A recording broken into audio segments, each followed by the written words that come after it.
ওদের তো দামি কিছু দিতে পারবো না, তাই নিজ হাতে কিছু করে রাখছি, যাতে আমি না থাকলেও ওদের একটু কাজে আসে। আমিনা হেসে বলল, খুব ভালো। তা নুবা কোথায়? হাজেরা খেতা সেলাই করতে করতে বলল, আর বইলেন না আপা, মাইয়াটা রাত করে গেছে গোসল করতে, কতবার না করলাম, আমার একটা কথাও শোনে না। জ্বর ঠান্ডা লাগিয়েই তবেই এই মেয়ে শান্ত হবে। রাত বেরাত গোসল করা ঠিক না। হুম। অনেকটা সময় দুইজন বসে রইল। হাজেরা বেগম এবার মিষ্টি কণ্ঠে বলল, কিছু বলতে আসছিলেন আপা? এমনি তো আপনি আসেন না। আমিনা বেগম দীর্ঘ নিঃশ্বাস ফেলে বলল, বলতে তো আসছে অনেক কিছু, কিন্তু কোথা থেকে যে শুরু করি? হাজেরা বেগম খেতায় শিলি তুলে বললেন, আরে বলেন, এত দ্বিধা কিসের? নাকি পর ভাবেন দেখে? আরে না, কি যে বলো, পর কেন ভাববো? তোমাদের ভিতরে আমাদের সম্পর্ক রক্তের সম্পর্ক চেয়ে বেশি। হাজেরা একটু হাসল। আমিনা বেগম অনেকটা সময় নিয়ে বলল, সকালে আয়রার অবস্থা তো দেখলেই, বাচ্চাটা নেতিয়ে পড়েছে। হো, নুবা বলল বদহজম হয়েছে, সেই গরম করে। তার উপর বাইরের দুধ বাচ্চাটা হয়তোবা হজম করতে পারে নাই। হুম, এমনিতেই হয়েছে। ডক্টর অনেক কথাই বলল, শুনলাম আর কি করব। অতঃপর আমিনা বেগম আস্তে আস্তে হাজেরার কাছে সব খুলে বলল। হাজেরা বেগম দীর্ঘ নিঃশ্বাস ফেলে বলল, আর হাম বাবারে একটা বিয়া করাইয়া দেন আপা, তাইলেই তো হয়।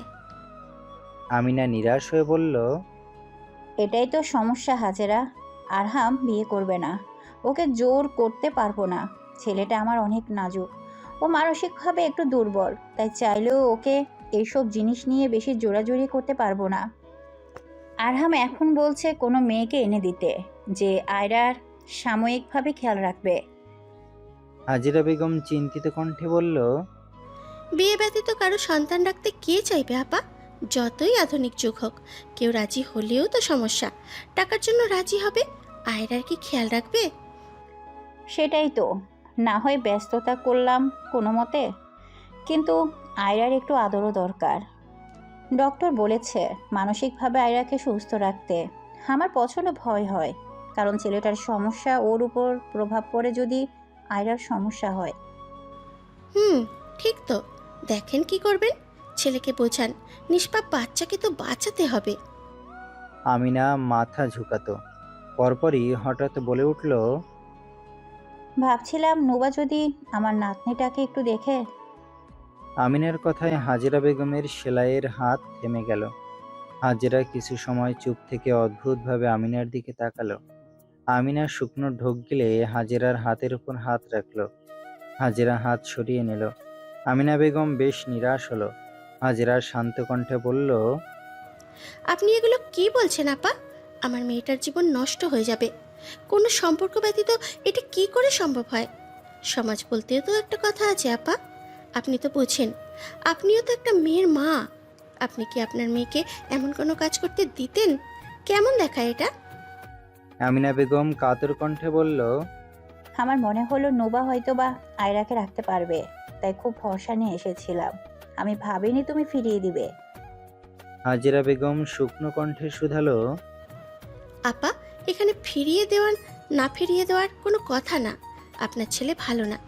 আমার মেয়ে একটা ভুল করলে বিনা কারণে আমার সামনেই ধমকি ধামকি দেবে। আমি মা হয়েছি, কি করে সহ্য করব? আজ দেখলেন তো আপনার ছেলে কি বলে হসপিটালে গিয়েছিল। এর পরেও আমি আমার মেয়েকে কি করে এই কথা বলবো যে নোবা তুই আয়রার দায়িত্ব নে?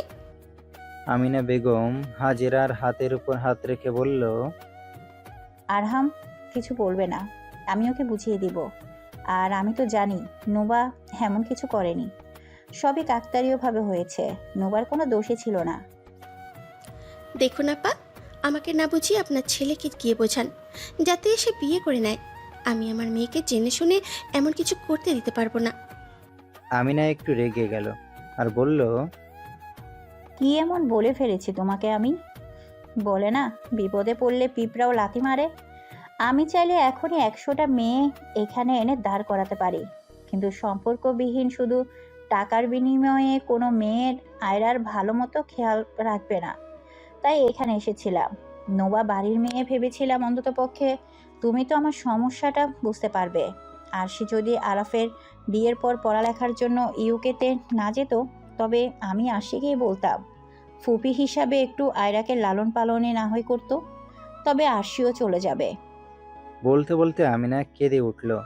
উঠে দাঁড়িয়ে বলল, ভুল কিছু বললে মাফ করে দিও। আমি ভাবিনি এই ছোট বিষয়ে তোমার মেয়ের জীবন নষ্ট হয়ে যাবে। আর কখনো কিছু বলবো না। মরে গেলে যাক, যেমন বিয়ে করবে না তেমনই ওর মেয়ে মরে পচে যাক। বিড়বিড় করতে করতে আমিনা নাক টানল। পরপরই বলল, মাফ করে দিও, তোমার মেয়ের জীবনটা নষ্ট করতে আসছিলাম। বলেই আমিনা চলে যেতে লাগলো। হাজেরা খারাপ লাগলো। বাচ্চাটা না খেতে পেয়ে মরে যাবে, অসুস্থ হবে, তাই সে বলে উঠল, যদি নোবার কোনো সমস্যা না থাকে আর আমার মেয়ের শরীরের কোনো ক্ষতি যদি না হয়, তবে আমার কোনো সমস্যা নেই। আপনি নোবার সাথে কথা বলে দেখেন। বেশ কিছুক্ষণ পরে হুম, আমি ভেবে দেখব। আমিনা নুবার 2 গালে হাত দিয়ে কপালে চুমু খেয়ে বলল। আমি জানি তুই না করতে পারবি না। নুবা আমিনা বেগমের দিকে তাকিয়ে বলল, কিন্তু তুমি তো জানো চাচি, আমি ব্যথাকে খুব ভয় পাই। কাটাছিঁড়া রক্ত আমার প্রচণ্ড ভয় লাগে। এমন কিছু হবে না তো? আরে না পাগলি, আমি ডক্টরকে সব জিজ্ঞাসা করে এসেছি, কোনো ক্ষতি হবে না। নুবা ফুস করে নিঃশ্বাস ফেলে বলল, আচ্ছা, আমি ভেবে দেখি। সকালে বলেছি ডক্টরের কাছে যাব। তুই রাতটুকু ভাব মা, বাচ্চাটা কষ্ট পাচ্ছে। নুবা না চাইতেও মাথা ঝুঁকালো। আমিনা বেগম নুবার 2 গালে চুমু খেলো। নুবা মনে মনে হাসলো। রাজি না হলে কালকেই হয়তোবা এই চুমু দেওয়া গালে থাপ্পড় মারতে দ্বিধাবোধ করবে না। আমিনা বেগম রুমে এসে দেখলো আরহাম রুমেই বসে আছে। আমিনা বেগম ধীর কণ্ঠে বলল। এখানে কি করছিস? আরহাম সরাসরি প্রশ্ন করল। নোবা কি বলল? ও ভেবে দেখে কালকে বলবে। আরহাম বিরক্তি নিয়ে বলল, এখানে ভাবার কি আছে? ওকে তো আর ফ্রি করতে বলছি না। আরহাম, এনাফ ইস এনাফ। ওর জীবনে এত বড় একটা সিদ্ধান্ত নিবে, ভেবে দেখবে না নাকি? আরহাম উঠে দাঁড়ালো। পরপরই যেতে যেতে বলে উঠল, উত্তরটা যাতে হ্যাঁ হয়, আর যদি না হয় তবে ওদের ব্যাগপত্র রেডি রাখবে। এই বাড়িতে অনেক ফ্রিক আছে, এবার গতর খাটিয়ে খাক। আমিনা বেগম একটু রেগে উঠলেন আর বললেন, তুই কে ওদের বের করে দেওয়ার? তুই এনেছিলি ওদের? তোর বাপ এনেছিল। যা বলার বা যা করবার অধিকার শুধু তারই আছে। আজ পর্যন্ত সে কিছু বলল না, আর তুই দুদিনের জন্য এসে গলা বাঁধাচ্ছিস? আরহাম রাগী চোখে মায়ের দিকে তাকালো। রাগে গজগজ করে বলল, তোমার আপন মানুষ রেখে পর বেশি আপন হয়ে গেছে। আমিনা কাট কাট উত্তর দিল, নোবা, না করলে কি করতি তুই? এত জোর দেখাচ্ছিস যে? এটা কোনো বাধ্যতামূলক কাজ নয়। নোবার ইচ্ছে হলে করবে, না হলে না। তুই জোর দেখানোর কে? আরহাম বেশ রেগে গেল। পাশ থেকে কিছু ঘরের জিনিস ভেঙে রেখে গেল। আমিনা বেশ হতাশ হলেন। এই ছেলে আর শুধরাবে না। কি হলো, কিছু বলছিস না কেন? নুবা মলিন কণ্ঠে বলল। ভেবে দেখি মা। হাজেরা বেগম দাঁতে দাঁত চেপে বলল, কি ভেবে দেখবি? প্রয়োজন নেই, তোর ঠেকে পড়েনি পরের মেয়ে সামলানোর। পরে কিছু একটা ভুল হলে বলবে টুকরো টুকরো করে রেখে দেবো, তখন শুনবি এসব? বুঝিস না তুই, জোর যার মূল্য তার। আসলে তখন হাজেরা আরহামের বলা কথায় বেশ কষ্ট পেয়েছে। পাবেই বা না কেন? তার মেয়ে সারাদিন খেয়ে না খেয়ে বাচ্চাটার খেয়াল রেখেছে, আর শেষ পর্যন্ত তারই দোষ হলো। রাগ হওয়ারই কথা। এদিকে নুবা বিরক্তি প্রকাশ করে বলল, আহ মা, চুপ করো তো। কি চুপ করবো রে? তাদের বাড়িতে থাকি দেখে কি তারা পেয়ে বসেছে নাকি? তারা হয়তো বা ভুলে যাচ্ছে তাদের কারণেই আমার স্বামী মারা গেছে। মা, কেউ কারো কারণে মরে না। তো নয়তো কি? না সেদিন তোর বাবা ওই লোককে বাঁচানোর চেষ্টা করতো, আর না মারা যেত, আর না আমাদের এরকম নিচু হয়ে কারোর বাড়িতে থাকতে হতো। এখন তারা যা বলবে তাই। কি বলে গেল শুনলি না? উত্তরটা যাতে হ্যাঁ হয়। আমাদের মতামতের কোনো গুরুত্বই নেই। নুবা বালিশে মাথা ঠেকিয়ে বলল, ভাবতে দাও মা। হাজেরা বেশ রাগী কণ্ঠে বলল, কি ভাববি? জানিস একটা বাচ্চাকে বুকের দুধ খাওয়াতে হলে কতটা সাফার করতে হয়? তাও আবার কৃত্রিম। ওগুলো দুধ না, তো শরীরের রক্ত চুষে চুষে খাবে। যতই বলুক শরীরের ক্ষতি হবে না, তুই কি বলদ নাকি? কোনো ক্ষতি ছাড়াই হয়ে যাবে। শরীরে মাতৃত্বকালীন দাগ পড়বে, বুক ফাটবে। তখন তোকে কার কাছে বিয়ে দেবো? হ্যাঁ, এরকমটা হয় নাকি? কে করবে এসব? নুবা মায়ের কথা মনোযোগ দিয়ে শুনল। হাজেরা আবারও বলে উঠল, না করে দিবি, তারা দেখুক গা কি করবে, আমাদের দেখার বিষয় না। তোকে মেরে আমি ওদের সাহায্য করব নাকি? আর এমনিতেও আরামের স্বভাব ভালো না, মানসিকভাবে সে অসুস্থ। কখন কি করে বসে বলা যায়? নুবা দীর্ঘ নিঃশ্বাস ফেলে বলল, কেউ খুদ ছাড়া না মা, হয়তোবা ওনার সমস্যা, তাই বলে তুমি এভাবে বলতে পারো না। নুবা রুম থেকে বের হয়ে হতভম্ব হয়ে গেল, কারণ সবাই লিভিং রুমে বসে আছে, এমনকি হারুন মির্জাও। সে বুঝতে পারল না আজ এত সকাল সকাল সবাই ঘুম থেকে কেন উঠেছে। নুবা একটু বিচলিত হয়ে আবারও রুমে ঢুকতে নিল। তখনই আমিনা বেগম ডেকে উঠল। নোবা, নুবার পা ওখানে থেমে গেল। সে শুকনো ঢোক গিলল। সেই ব্যাপারে এখনো কিছু ভাবেনি। নুবা মাথা নিচু করে আস্তে এগিয়ে আসলো। পিছন পিছন হাজেরা বেগমও আসলো। আমিনা বেগম নুবাকে নিজের সামনে বসালো। সবাই সকাল থেকে রাহ দেখছিল যে নুবা কখন ঘুম থেকে উঠবে। আমিনা বেগম নুবার হাত দুটো ধরে মিষ্টি কণ্ঠে বলল। রাতে ঘুম ভালো হয়েছে? নুভা মাথা ঝুঁকিয়ে হ্যাঁ বলল। এত ভালো ব্যবহার যেন তার হজম হচ্ছে না। হ্যাঁ, অবশ্যই সবাই ভালো, কিন্তু আজ এত ওভার রিয়াক্ট। আমিনা বেগম আলতো করে নুবার গাল ছুঁয়ে দিল। পরপরই বলে উঠল। কি ভাবলি মা? নুবা কি বলবে বুঝে উঠতে পারল না। পরপরই তার মায়ের দিকে তাকালো। হাজরা বেগম চোখের ইশারায় না করলো। নুবা শুকনো ঢোক গিলে বলল। তুমি জানো তো চাচি, আমার হসপিটাল কাটাছিঁড়া ওষুধকে কত ভয় লাগে। আজ পর্যন্ত হসপিটালের গণ্ডিতে শুধু একটিবার পা রেখেছিলাম, বাবার মৃত্যুর পর। বলেই নুবা কিছুটা নিরাশ হলো। আরাফ নুবার কথায় বেশ খুশি হলো। সে চায় না এমন কিছু হোক। এখানে হারুন সাহেব নিরপেক্ষ, সে কিছুই চায় না। আমিনা বেগম মলিন কণ্ঠে বলল। কিচ্ছু হবে না নোবার, আর আমি আছি না। নুবা ফোঁস করে নিঃশ্বাস ফেলে বলল। কয়দিন পর থেকে এক্সাম শুরু, জানো তো, তখন তো আমি পাশে থাকবো না। বাসায়ও তো ফিরবি, তোকে কি একা সামলাতে দিব? আমরা আছি না। নুবা কিছু সময় চুপ থেকে বলল। আমি ভেবে দেখছি চাচি, আমি জানি তুই হ্যাঁ বলবি। নুবা আমিনা বেগমের দিকে তাকিয়ে আবারও মাথা নিচু করে নিয়ে বলল। সত্যি কথা বলতে আমার বলতে খারাপ লাগছে চাচি, কিন্তু আমি অনেক ভেবেছি, তবে আমার মন সায় দেয়নি। আমি নিজেকে অনেক বোঝানোর চেষ্টা করেছি, কিন্তু আমি সত্যি তোমাদের নিরাশ করতে চাইনি। তবে আমি এটা করতে পারবো না। আমি নিজেকে অনেক বুঝিয়েছি, সরি। আমিনার সাথে সাথে নুবার হাত ছেড়ে দিল। মুখে নেমে আসলো কালো অন্ধকার। আরহাম এখানেই দাঁড়িয়েছিল। নুবার উত্তর পছন্দ না হওয়ায় পাশের টি টেবিলে থাকা সব জিনিস এক ধাটকায় ভেঙে দুপ দাপ পা ফেলে চলে গেল। নুবা এরপর বিকট শব্দে ধূপ করে কেঁপে উঠল, চোখ মুখ খিঁচে নিল। আরাফ নুবার উত্তরে প্রচণ্ড খুশি হলো। হারুন মির্জা উঠে দাঁড়িয়ে বলল। চলো আরাফ, অফিসে কাজ আছে। আরাফ বাবার সাথে চলে গেল, আর সে চুপচাপ নুবার দিকে তাকিয়ে রইল। সে ভেবেছিল নুবা হ্যাঁ বলবে। আমিনা বেগম কালো মুখ নিয়ে উঠে দাঁড়ালো আর বলল। তোর ইচ্ছে জোর করার আমি কে? বলেই আমিনা বেগম চলে গেল। হাজিরা বেগম দীর্ঘ নিঃশ্বাস ফেলল। হারেজা বেগম বিছানা গুছিয়ে রাখতে রাখতে বলল। যা বলেছিস ভালো বলেছিস। নুবা চুপ রইল। নুবার মনটা সায় দিল না। আয়রার নিষ্পাপ মুখের দিকে তাকালে এবার থেকে নুবরা খুব খারাপ লাগবে। নুবা বিড়বিড় করে বলল। আয়রার জন্য খারাপ লাগছে, বাচ্চাটা।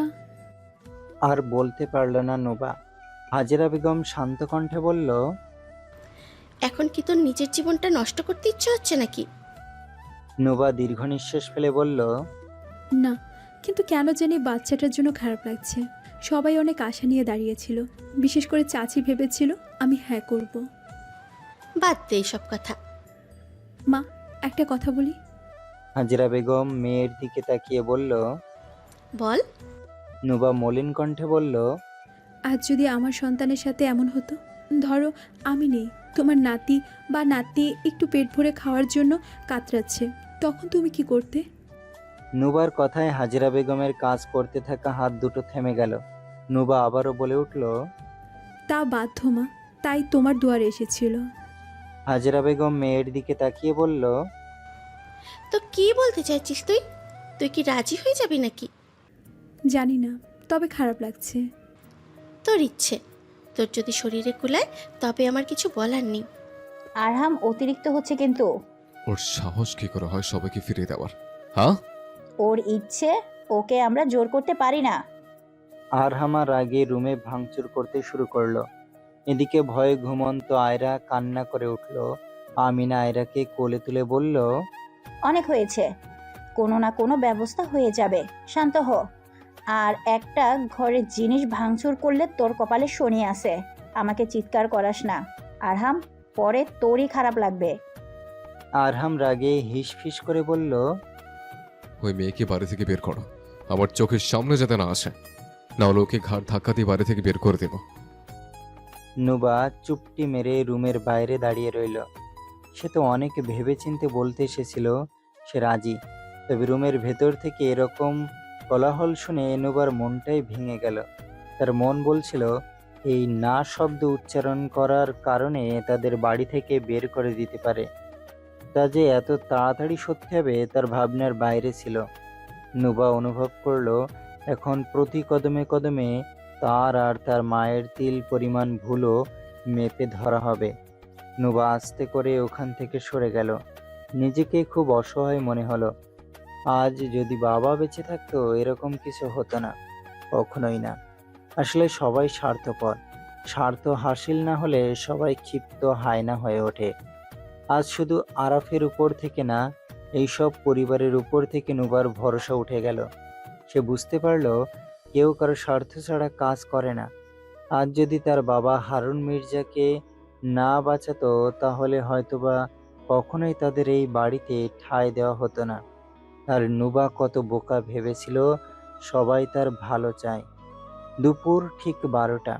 নুবা রান্নাঘরে কাজ করছে, আর সে আর আমিনা বেগম মিলে আয়রাকে খাওয়ানোর চেষ্টা করছে। কিন্তু আয়রা এত পাজি, মুখে ফিটার তুলতেই চাইছে না। নুবা সবটাই রান্নাঘর থেকে শুনছে, তবে তার কিছু করার নেই। সে চুপচাপ শুনে যাচ্ছে। মেয়ের কান্নায় আরহমা ছুটে আসলো। মেয়েকে কোলে নিয়ে বুকে জড়ালো, আদুরি কণ্ঠে বলল। তুমি যতই কান্না করো না কেন মা, তোমার কান্না কারো চোখে পড়বে না। তোমাকে এভাবে বাঁচতে হবে। I know my little mom is very strong. নুবা কথাটুকু শুনেও কাজে মনোযোগ দিল। মনে হলো তাকেই খোঁচা মারা হলো। আর সের মুখের লাগাম ছুটল। একটু রাগী কণ্ঠে বলল। আয়রার কিছু হলে তুমিই দায় থাকবে ভাইয়া। একটা বিয়ে করে নিলেই সব সমস্যার সমাধান হয়ে যায়, কিন্তু তুমি তো তোমার জেদেই আটকে থাকবে আর নিজের দোষটা অন্যের ঘাড়ে চাপাবে। বলেই আরশি গটগট করে চলে গেল। আরহাম আরশির কথায় পাত্তা না দিয়ে মেয়েকে বেশ কষ্ট করে ফিডার মুখে দিল। এক পর্যায়ে আয়রা ক্লান্ত হয়ে কান্না করতে করতে ফিড করতে লাগলো। আমিনা বেগম আরশিকে কিছু ছবি দেখাচ্ছে আর জিজ্ঞেস করছে। এই মেয়েটা কেমন? সুন্দর আছে ভাইয়ার পছন্দ। দেখি ওকে বলে। এর ভেতরে নুবা হাতের কাজ শেষ করে বাইরে এসে বলল। চাচি, মা জিজ্ঞেস করলো আজ ডাল রান্না করবে কিনা। আমিনা বেগম কাট কাট কণ্ঠে বলল। আপনারা কি জানেন না এই বাড়িতে ডাল ছাড়া কেউ খেতে পারে না? নুবার কেমন অদ্ভুত লাগলো। এর আগে আমিনা বেগম কোনো সময় নুবার সাথে এভাবে কথা বলেনি। নুবা চলে যেতে লাগলেই আমিনা বেগম বলে উঠলেন। ইদানিং রান্নায় মশলা বেশি পড়ছে, তোমার মাকে বলবে ঠিক মতো রান্না করতে। নুবা ওখানেই থমকে গেল, বুকটা দপদপ করছে তার। আমিনা বেগম তার সাথে তুমি তুমি করে কথা বলছে কেন? আগে কখনো বলেনি। নুবা অনুভব করলো এই যে আস্তে আস্তে শুরু হচ্ছে। আমিনা বেগম বিড়বিড় করে বলল। আজকাল কুকুর পেলেও লাভ আছে, অন্ততপক্ষে মালিকের সাথে বিশ্বাসঘাতকতা করে না, সদয় সব সময় সাথে থাকে। তাই ভাবছি তোর বাপকে বলে একটা কুকুর পালা শুরু করব। নুবার পা ওখানেই থমকে গেল, চোখ দিয়ে টুপ করে পানি গড়িয়ে পড়ল। প্রথমবারের মতো আমিনা বেগমের কথায় নুবা বেশ কষ্ট পেল। পরপরই মনে হলো এই বাড়িতে এখন থেকে টিকে থাকা খুব মুশকিল হবে। নুবা নিজের আর নিজের মায়ের জীবনটাকে কঠিন করতে চাইল না। তাই আমিনা বেগমের সামনে আবার ফিরে এসে বলল, চাচি, আমি সকালে মায়ের সাথে কথা বলেছি। মনে হলো সাময়িকভাবে আহিরাকে সামলে দিলে আমার তেমন কোনো ক্ষতি হবে না। আর তোমরা আমাদের জন্য এত কিছু করছো, আমি তো এতটুকু করতেই পারি, তাই ভাবলাম। আমিনা বেগম নুবাকে থামিয়ে দিয়ে বলল, এখন আর প্রয়োজন নেই, কারো মনের বিরুদ্ধে কিছু করতে হবে না। আর আরহামের জন্য মেয়ে রেখেছি, 2 দিনের ভিতরে ছেলেকে বিয়ে করিয়ে সব সমস্যার সমাধান করব। নুবা কথাটুকু শুনে ছোট্ট করে বলল, ও, তোর বাবা এই মেয়ের ছবিগুলো পাঠিয়েছে, দেখ কেমন। তোর কাউকে ভালো লাগলে আজকালের ভিতরে বিয়ে সেরে ফেলবো। আরহাম বিরক্তি নিয়ে বলল, আর কতবার বলবো আমি বিয়ে করব না? আমিনা বেশ রেগে বলল, করবি না মানে কি? তাহলে কি মেয়েটাকে মারবি? দোনে এরকম মেয়ের অভাব পড়েছে নাকি? দরকার পড়লে পতিতা ধরে আনো, ওরা তো আর না করবে না, টাকা দিলে সব করবে। আরহামের কথায় আমিনা বেগম হতভম্ব হয়ে বলল, আরহাম, বুদ্ধি লোপ পেয়েছে তোর? ওদের কোনো মায়ায় অনুভূতি হয় না আরহাম। ওরা রাখবে তোর মেয়েকে? ভাবতে ঘৃণা হয় না? না, হয় না। মেয়েটাকে তো বাঁচাতে হবে। কিন্তু একটা কথা শুনে রাখো, আমি বিয়ে করব না। আমিনা হতাশ হলো। ছেলেটার মুখে কিছু আটকায় না, যা আসে তাই বলে দেয়। আমিনা বেশ সময় নিয়ে বলল, নুবা বলেছিল ও রাজি, তবে রাগের বশে আমি না করে দিয়েছি। নুবা বিছানায় শরীর হেলিয়ে দিল। হাজেরা বেগম পাশে বসে আছে, এমন সময় নুবা বলে উঠল, মা, হুম। ভাবছি পার্ট টাইম একটা জব খুঁজবো, নিজের একটা দোচালা ঘর ভাড়া নিয়ে থাকবো। তখন কেউ বলতে পারবে না আমরা তাদের টাকার উপর বেঁচে আছি। তুমি কি বলো? খারাপ বলিসনি, কথা শুনতে ভালো লাগে না। এমন তো না যে বসে খাই, বাড়ির প্রত্যেকটা কাজ করায়, তাও তাদের কাছে বসে খাই। এর থেকে ভালো বাইরের কাজ করে খাবো। তুমি যদি বলো তাহলে আমি রেস্টুরেন্ট অথবা অন্য জায়গায় টিউশনি করি একটা ঘর ভাড়া নিব।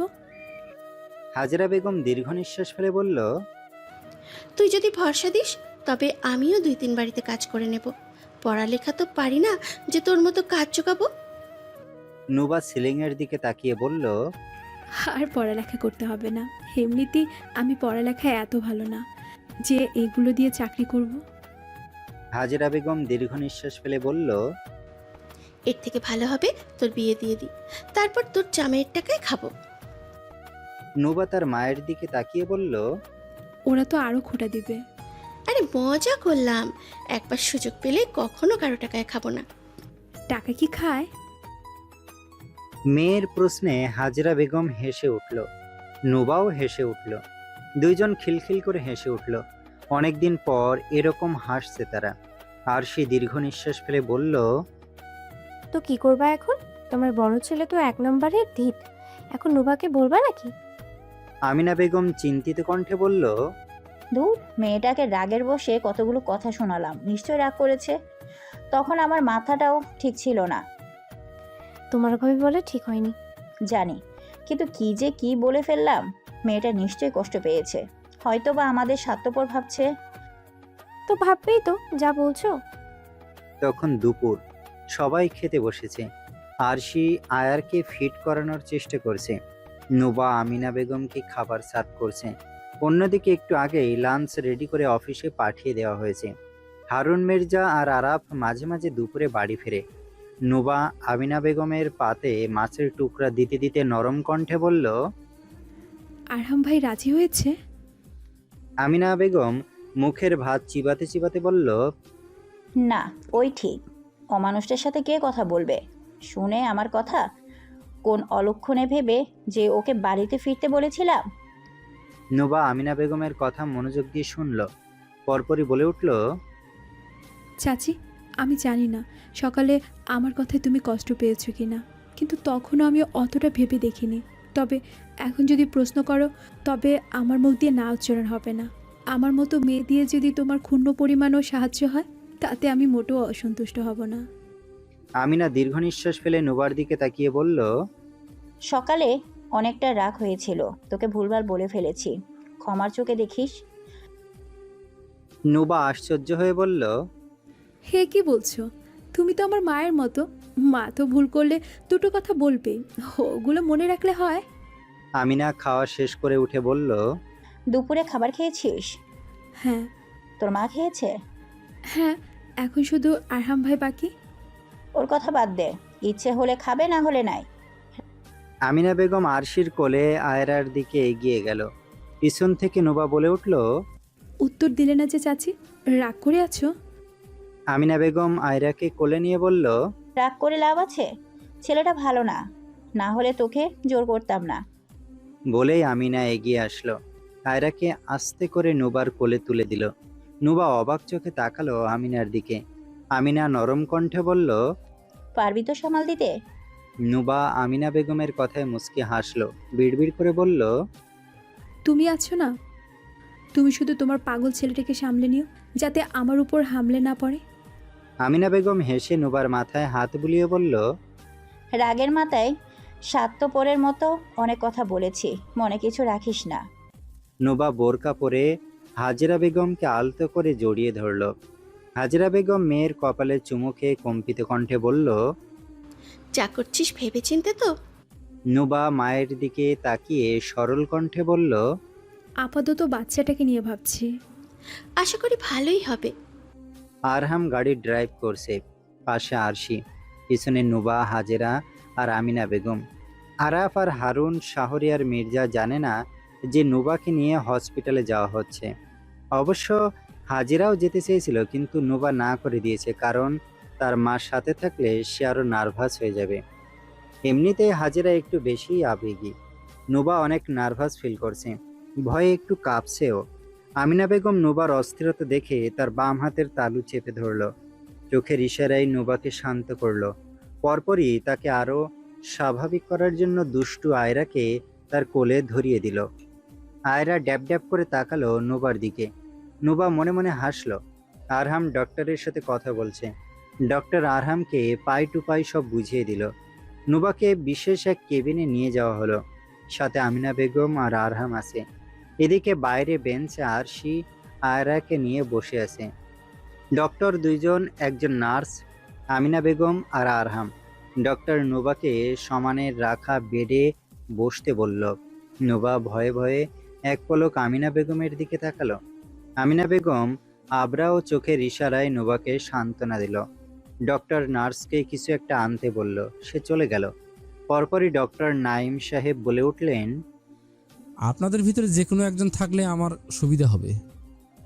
আরহাম এক পলক নুবার দিকে তাকিয়ে বলল, আমি থাকছি। নুবার সাথে সাথে দুটো ফাল দিয়ে উঠল। চোখ বড় বড় করে আমিনা বেগমের দিকে তাকিয়ে বলল, না না চাচি, তুমি থাকো। ডক্টর নাইম হাতে গ্লাভস পরতে পরতে বলল, একজন থাকলেই চলে। আমিনা বেগম ছেলের দিকে তাকিয়ে জোরপূর্বক হেসে বলল। আমি থাকি, তুই যা। আরহাম ডিটদের মতো কাট কাট কণ্ঠে বলে উঠল, তুমি যাও, আমি থাকবো। আমার আমার মেয়ের ব্যাপারে কোনো কম্প্রোমাইজ করতে চাইছি না। প্রত্যেকটা ধাপ আমি পর্যবেক্ষণ করতে চাইছি। নোবা বেড থেকে নেমে গেল। এক ফালে যে আমিনা বেগমের হাত ধরে বিড়বিড় করে বলল, উনি না থাকলে আমি থাকবো না বলে দিলাম চাচি। বলেই ভীতু চোখে আরহামের দিকে তাকালো। আরহাম কটমট দৃষ্টিতে নোবার দিকে তাকালো। নোবা চুপটি করে আমিনা বেগমের পিছনে দাঁড়িয়ে রইল। আরহাম গম্ভীর কণ্ঠে বলল, কোনো রকম আলাদা নয়েজ আমি চাইছি না। চুপচাপে সেখানে বসো। নোবা আমিনা বেগমের হাত আলতো করে চেপে ধরে বলল। চাচি। ডক্টর তাদের কাণ্ড কারখানা দেখে বলল, আচ্ছা ঠিক আছে মিস্টার আরহাম মির্জা, আপনি যেসব সামনে থেকে সব দেখতে চান, তবে এখানে এসে বসুন। আর মিস নুবা যেহেতু ভয় পাচ্ছে, তবে তার চাষি না হয় তার সাথে থাকুক। কেবিনে পিন পতন নীরবতা। নুবার বোরকা খুলে ফেলা হয়েছে। সে মাথায় ওড়না দিয়ে চুপচুপ বসে আছে, বুকটা ধুকপুক করছে। এদিকে আরহাম চোখের পলক না ফেলে অদ্ভুতভাবে তার দিকে তাকিয়েছে। এতে নুবা আরো অস্থির বোধ করছে। ডক্টর ইঞ্জেকশন বের করলো। সাথে সাথে নুবার গলা শুকিয়ে আসলো। মনে হলো দুনিয়া অন্ধকার দেখছে সে। ভয়ে আমিনা বেগমের হাত চেপে ধরে রইল। ডক্টর নুবার এক হাত টেবিলের উপর রাখলো, তারপর বাহুর উপরে কালো ব্যান্ড বেঁধে শিরা খুঁজতে লাগলো। নুবা কাঁদো কাঁদো চোখে আমিনা বেগমের দিকে তাকালো। আমিনা বেগম তো তাকে ইঞ্জেকশন ব্যাপারে কিছুই বলেনি, শুধু ওষুধের ব্যাপারে বলেছে। এই ভেবেই তার কান্না আসলো। ডক্টর শান্ত কণ্ঠে বলল, মুঠো বন্ধ করো। নুবা আস্তে করে হাত মুঠোবদ্ধ করে নিল। কয়েক সেকেন্ড পরে শিরা ভালো মতো দৃশ্যমান, অর্থাৎ ডক্টর খুঁজে পেল। চিকন সুচ তার শিরার ভিতরে ঢুকে গেল। নুবা চোখ মুখ খিসে হালকা কেঁপে উঠল। পরপরই স্বচ্ছ টিউব দিয়ে ধীরে ধীরে গাঢ় লাল রক্ত সিরিঞ্জের ভিতরে জমতে লাগলো, যা দেখে নুবার শরীরে পশম দাঁড়িয়ে গেল। আমিনা বেগম নুবার বেহাল অবস্থা বুঝতে পেরে নরম কণ্ঠে বলে উঠল। ব্যথা করছে? নুবা ছোট করে মাথা নাড়ল। ডক্টর তুলো চেপে ধরে সুচ বের করে বলল, ডান। নুবা যেন হাঁপ ছেড়ে বাঁচল। অতঃপর ডক্টর নুবাকে এরকম ভয় পেতে দেখে বলল, এটা একদমই নর্মাল বিষয়, ভয় পেও না। এখন আগে কিছু টেস্ট হবে, এত সময় তুমি রেস্ট নাও। ডক্টর নাইম নার্সের দিকে তাকিয়ে বলল, এটা নিয়ে যাও। Hormone test, thyroid test, blood sugar, prolactin level সবই চেক করতে হবে। তুমি এটা নিয়ে টেস্ট করে আসো, বাকিগুলো আমি দেখে নিব। আর হ্যাঁ, তাড়াতাড়ি করবে, ওনাদের হাতে সময় কম। নার্স চলে গেল। যত সময় রিপোর্ট না আসছে তত সময় নুবাকে রেস্টে রাখা হলো। নুবাকে বেশি করে পুষ্টিকর জিনিস খাওয়ানো হচ্ছে। নুবা এক পলক আমিনা বেগমের দিকে তাকালো, অতঃপর সামনে বসে থাকা আরহামের দিকে তাকালো।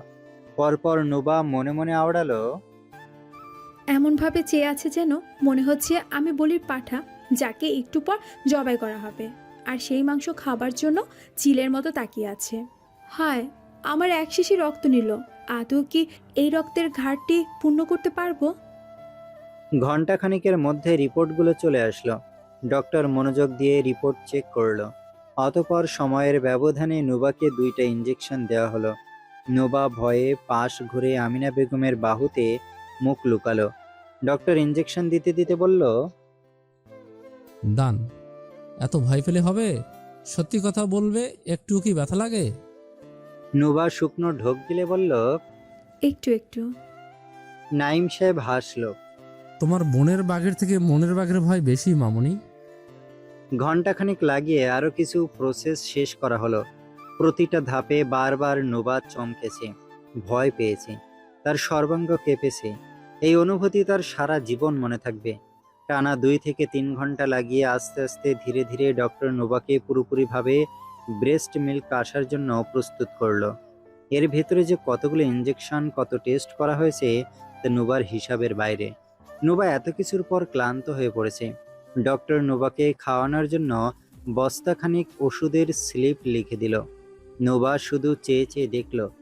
মনে হচ্ছে এগুলো ওষুধ না, এগুলো তার গলায় আটকে যাওয়া বিষ। সে ভেবেই শুকনো ঢোক গিলল। এত ওষুধ খেতে হবে? ডক্টর আমিনা বেগমের দিকে তাকিয়ে বলল, প্রতিদিন 2-3 বেলা ওষুধ খাওয়াতে হবে। অবশ্য সব লিখে দেওয়া হবে, তবুও খেয়াল রাখবেন। এই সময় মানসিক চাপ কমানোর একটা দরকারি বার্তা। স্ট্রেস থাকলে হরমোন বাধা পায়, তাই শান্ত থাকতে ঘুম ঠিক রাখা খুব দরকার।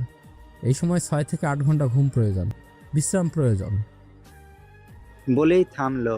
নাইম সাবেক কিছু রিপোর্ট থেকে করতে করতে বলল, আর হ্যাঁ, খাওয়ার দিকে বিশেষভাবে ধ্যান দিবেন। খালি পেটে থাকা যাবে না। 3 বেলা 2-3 বার হালকা স্ন্যাক্স দিতে হবে। প্রোটিনযুক্ত খাবার ওর জন্য বেশি প্রয়োজন, যেমন ডিম, মাছ, মুরগি, ডাল, ভিটামিন ও মিনারেল, শাকসবজিযুক্ত খাবারও দিতে হবে। পালং শাক, লাল শাক, ডাঁটা শাক, ফল, কলা, আপেল, পেঁপে, কমলা এগুলো। আর হ্যাঁ, শক্তি বাড়ানোর জন্য বাদাম, খেজুর, ঘি পরিমাণ মতো খাবারের সাথে দিবেন। দরকার পড়লে রিডিং বাড়িয়ে নেবেন। আর ওষুধ অবশ্যই দেখে দিবেন, খাওয়ার আগে না পরে। বা কোন সময়। এইসব শুনে নুবার মাথা প্রায় ঘুরতে শুরু করলো। তার কাছে কিছু সময়ের জন্য মনে হলো সে প্রেগনেন্ট, তাই এইসব বলা হচ্ছে। নুবার ঠোঁট চেপে শ্বাস ফেলে বলল। আর কিছু বাকি আছে আঙ্কেল। নাইম সাহেব হেসে নিজের কাজ করতে করতে বলল। দিনে 8 থেকে 12 বার স্তন উদ্দীপনা দরকার আছে। এখানে কার্যকর বেবি সাকলিং যা সবচেয়ে ভালো, সাথে ব্রেস্ট পাম্প ব্যবহার করা জরুরি। এটা না করলে শুধু খাবার খেয়ে দুধ তৈরি হবে না, এগুলো সব থেকে জরুরি। আর হ্যাঁ, কোনো রকম সমস্যা হলে কল করবেন। দুধ আসতে শুরু হলে বুক ফুলে উঠবে, ভারী ভারী মনে হবে, তখন চেষ্টা করবেন বেবিকে ফিট করানো। ডক্টর আরও কিছু কথা বলল। এদিকে ডক্টরের মুখে এরকম সরাসরি বাক্যগুলো শুনে নোবার লজ্জায় গাল লাল হয়ে গেল। সে চুপচাপ শুধু শুনে গেল। ব্যাগ ভর্তি ওষুধ নিয়ে গাড়িতে প্রবেশ করলো আরহাম। নোবা ব্যাগটার দিকে তাকিয়ে গলা শুকিয়ে আসলো। যখন সবাই অর্ধ রাস্তায়, তখন নোবা আয়রার দিকে তাকিয়ে ধীর স্বরে একটা কথাই বলল। আমি পারবো তো চাচি, ভয় হচ্ছে। আমিনা বেগম নোবার মাথায় হাত বুলিয়ে মাথা ঝুঁকালো, অর্থাৎ তুমি পারবে। তবু নোবার বেশ ভয় হতে লাগলো। এই ভয়ের কারণ কি তার নিজেরও জানা নেই।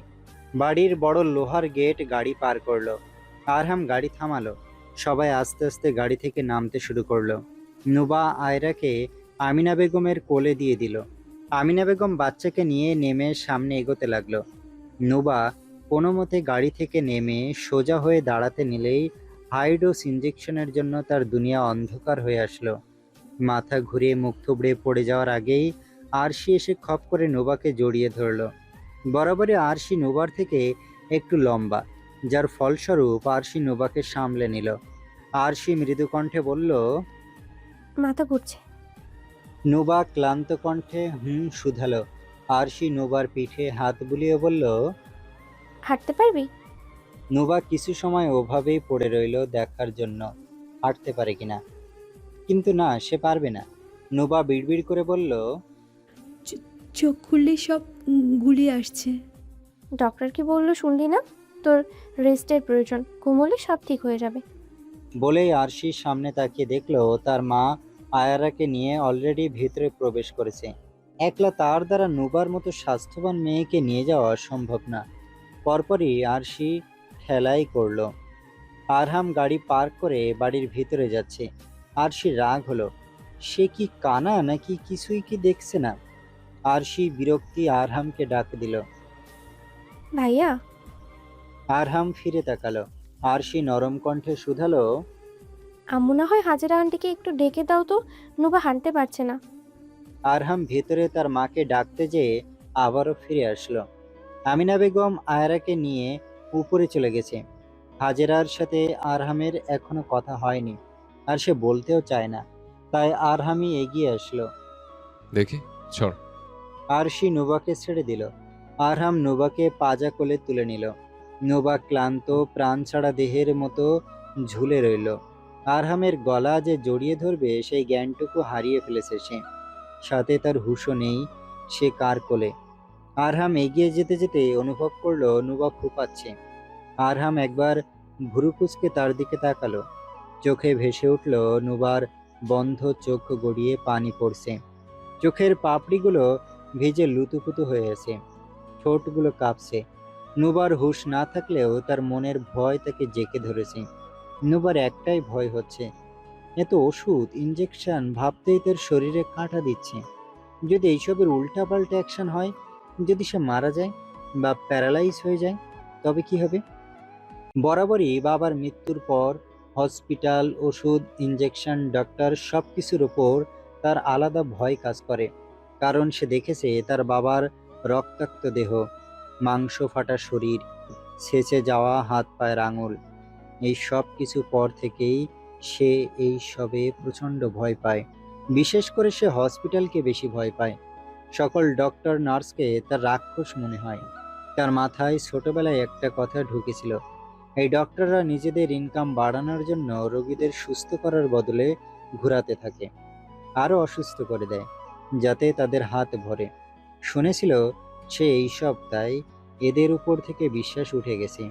তার এখন ভয় হচ্ছে ওই ডক্টর আঙ্কেল যদি টাকার জন্য তাকে অসুস্থ করে দেয়, কারণ মির্জা পরিবার তো অনেক রিস্ক, তাই যদি লোভে পড়ে ডক্টর বা ডক্টরের অগোচরে কোনো নার্স ষড়যন্ত্র করে, তাহলে তো কেউ বুঝবেও না।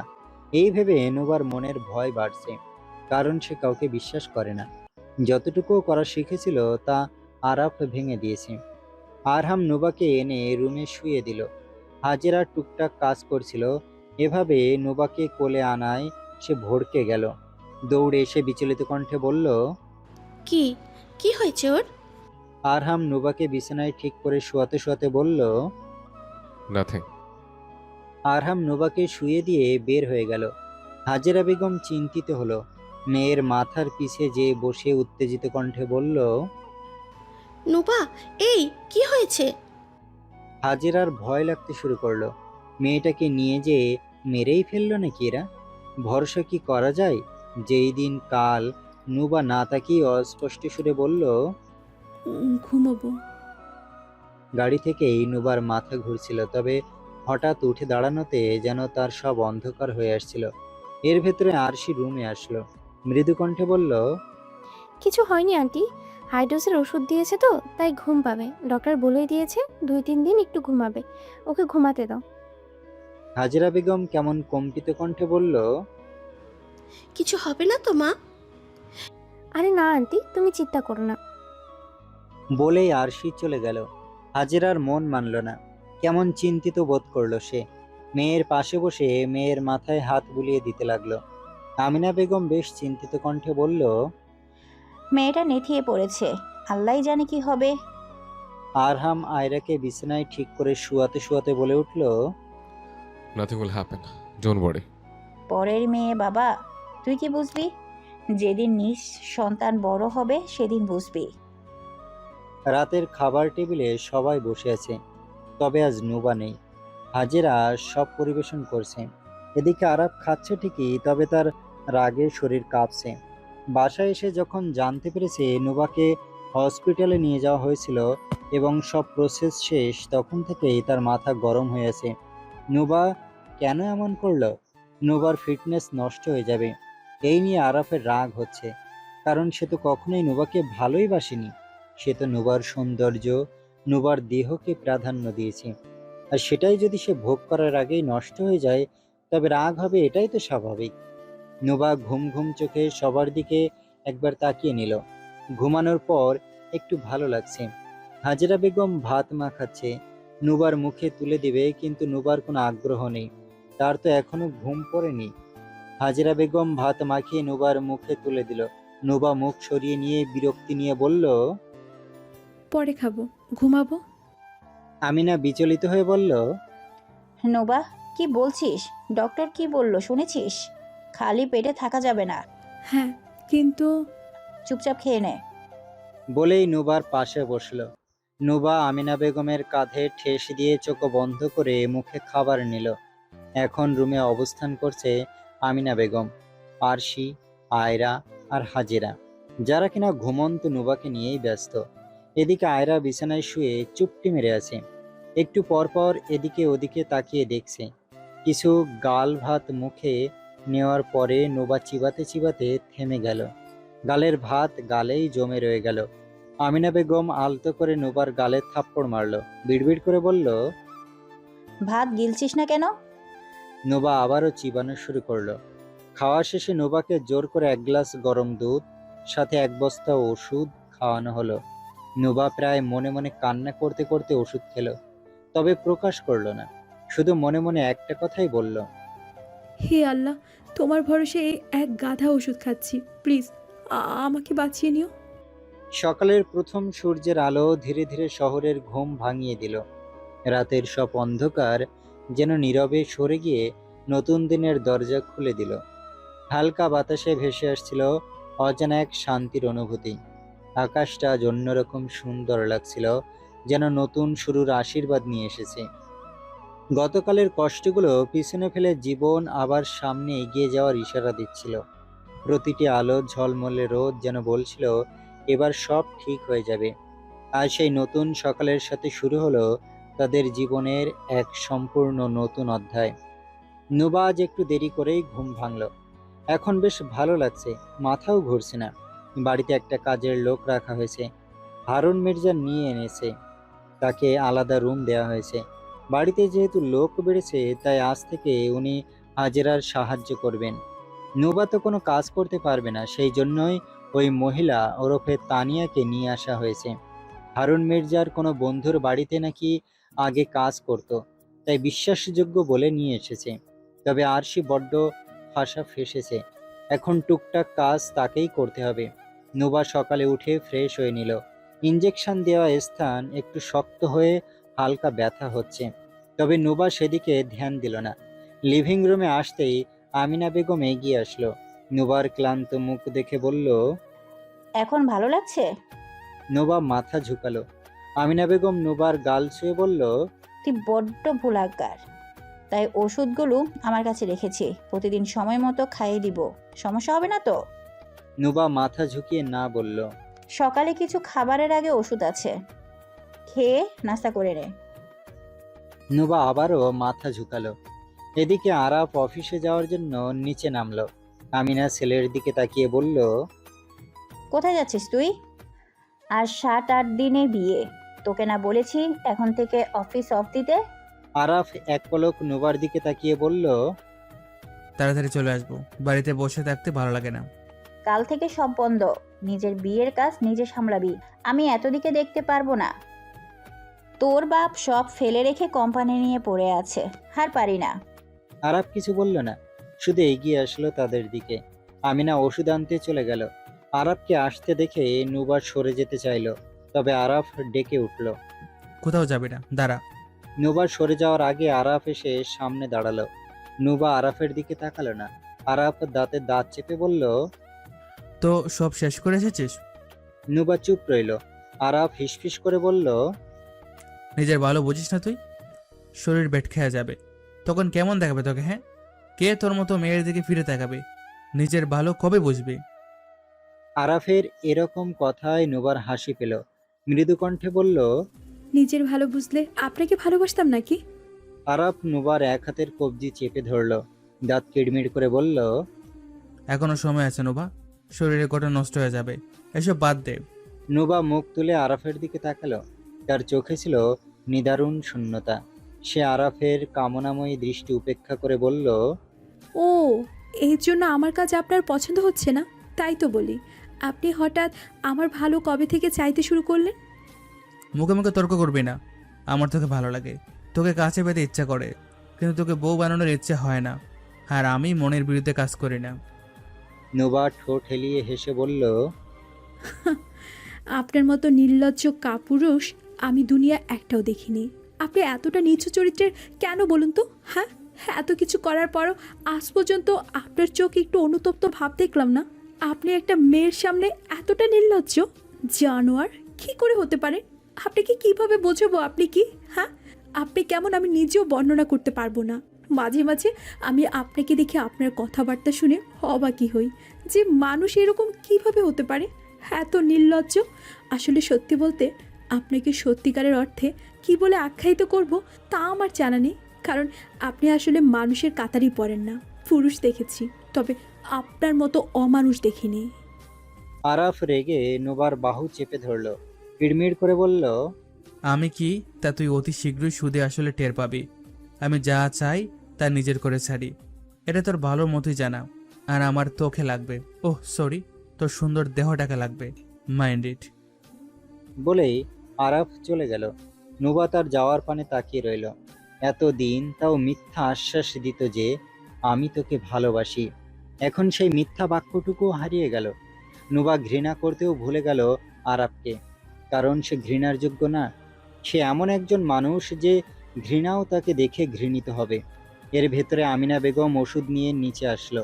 গ্লাসে পানি ঢালতে ঢালতে বলল, আরাফ কি বলছিল রে যে তুই এত মনোযোগ দিয়ে শুনছিলি?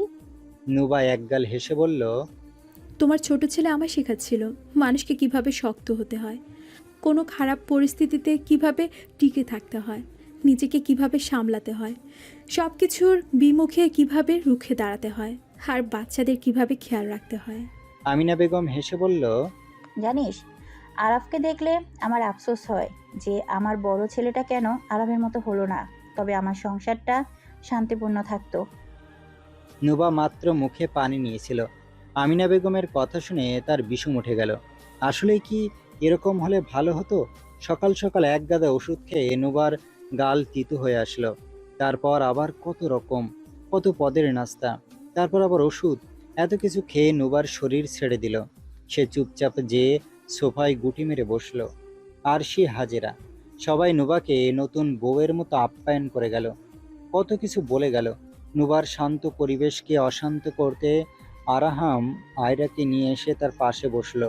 নুবা সরে বসলো। আরাহাম আয়রাকে 2 হাত দিয়ে আঁকড়ে ধরে পিছন ফিরে মায়ের দিকে তাকালো।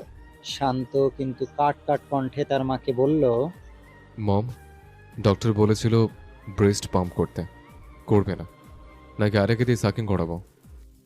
আরহামের এরপর লাগাম ছাড়া কথা শুনে নুবার বুক ধুক করে উঠল। সামনে তাকিয়ে দেখল আরশি, কাজের মহিলা, এমনকি তার মা, সবাই তার দিকে তাকিয়ে আছে। নুবার শুকনো ঢোক গিলল। আমিনা বেগম কি বলবে বুঝতে পারল না, তাও জোরপূর্বক হেসে দাঁতে দাঁত চেপে বলল, এই বিষয়ে আমি দেখে নিব, তোর এত মাথা ঘামাতে হবে না। আরহাম বিরক্তি নিয়ে বলল, If she doesn't pump her breasts, male can't come. Mom, you didn't listen when the doctor said this? নুবার কান গরম হয়ে আসলো। সে উঠে দাঁড়ালো। রুমে যেয়ে নিয়েও 2টো উষ্টা খেলো। আমিনা বেগম ছেলেকে ধমকে বলল, বললাম না এই বিষয়ে আমি দেখে নিব, তোমার এত চিন্তা করতে হবে না, তোমার মেয়ে দুধ পেলেই তো হলো। আরহাম বিরক্তি প্রকাশ করে বলল, আমার মেয়ের বিষয়ে আমি কেন বলতে পারবো না? আয়রা অনেক সেন্সিটিভ, আমি কোনো মতে এই বিষয়কে হালকাভাবে নিতে পারি না। আমিনা বেগম ছেলের দিকে এগিয়ে আসলো। ছেলেকে শাসিয়ে বলল, আরহাম চুপ করো, অনেক হয়েছে। এই বিষয়ে তুমি ইন্টারফেয়ার করবে না মানে করবে না। একটু লাজ লজ্জা রাখো, এটা তো বিদেশের মাটি না, এটা দেশের মাটি। যেখানে তুমি বসবাস করছো এখানে তোমার খোলামেলা ভাব চলবে না। আরহামের মায়ের কথায় প্রচন্ড রাগ হলো। সে কেন এই বিষয়ে নাক গলাবে না? তবে বেশি জোরাজুরি করলো না। যেহেতু তার মা না করছে, তাহলে এই বিষয় সে পাশে রেখে দিক। নোবা নিচু কণ্ঠে বলে উঠল, আজ না করলে হয় না? না নোবা, ডক্টর বলেছে প্রতিদিন করতে। নোবা মাথা ঝুঁকিয়ে বলল, জানি, কিন্তু আমার কেমন জানি লাগছে। নোবার লজ্জায় গাল লাল হয়ে যাচ্ছে। সে আগে যদি জানতো শুধু ওষুধ না, এইসবও করতে হবে, তাহলে সে নির্ঘাত ওখানেই মরে যেত।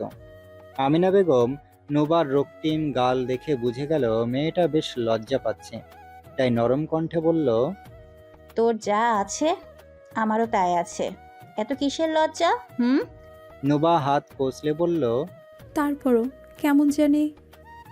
আমিনা বেগম দীর্ঘ নিঃশ্বাস ফেলে বলল, আমার কাছে লজ্জা লাগলে তোর মাকে বলি।